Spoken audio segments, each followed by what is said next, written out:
बहुत बड़ी संख्या में हम मिलकर एक संदेश देना चाहते हैं देश को। अब राहुल गांधी जी के नेतृत्व में कांग्रेस पार्टी भारत न्याय यात्रा निकालने वाली है। अब न्याय यात्रा पर निकलेंगे तो कौन सा तीर मार लेंगे।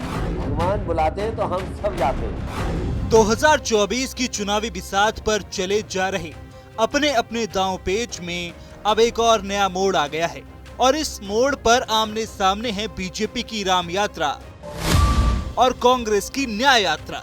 दरअसल 22 जनवरी को अयोध्या में भव्य और दिव्य राम मंदिर में रामलला की प्राण प्रतिष्ठा होनी है।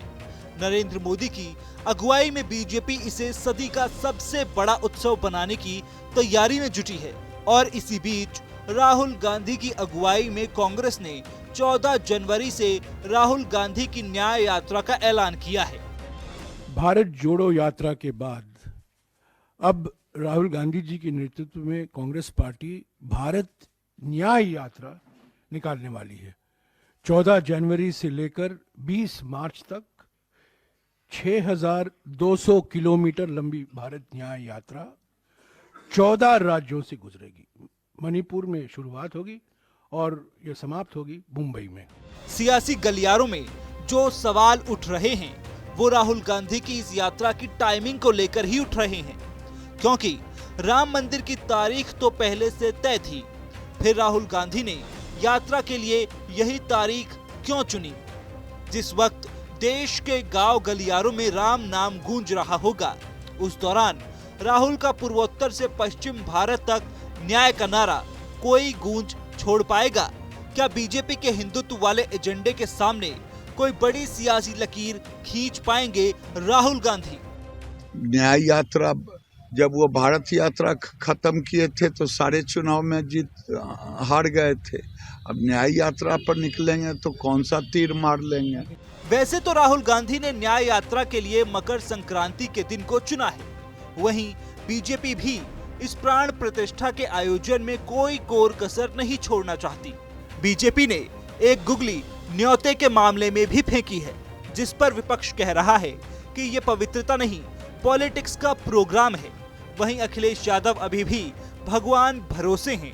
राजनीति होती है, भारतीय जनता पार्टी के प्रोग्राम में कौन जाएगा? ये थोड़ी देश का राष्ट्रीय कार्यक्रम है। ये बीजेपी एक अपना खुद का उत्सव और प्रचार या सभा रैली ये कर रही है, उसमें पवित्रता कहाँ है? भगवान हम सब लोग उस परंपरा को मानते हैं और हमारे पूर्वज और हम लोगों के समाज में माना जाता है कि जब भगवान बुलाते हैं तभी दर्शन पाते हैं आप। बिना बुलाए कोई नहीं जाता। भगवान बुलाते हैं तो हम सब जाते हैं। बहरहाल राहुल गांधी मणिपुर से मुंबई तक करीब 6,200 किलोमीटर की यात्रा 67 दिनों में पूरी करेंगे। ये यात्रा करीब 14 राज्यों के 85 जिलों से होकर गुजरेगी। इसमें उत्तर प्रदेश भी शामिल है। पॉलिटिकल पलड़े पर देखें तो इन राज्यों में लोकसभा की करीब 355 सीट हैं। हालांकि कांग्रेस के पास इनमें 14 ही हैं। वैसे यूपी में कांग्रेस के हाथ केवल 1 सीट है। सवाल यह है कि क्या राहुल गांधी की न्याय यात्रा 2024 में कांग्रेस के साथ ही न्याय कर पाएगी? सवाल ये भी है कि राम यात्रा वर्सेस न्याय यात्रा 2024 में किसकी यात्रा दिलाएगी सत्ता?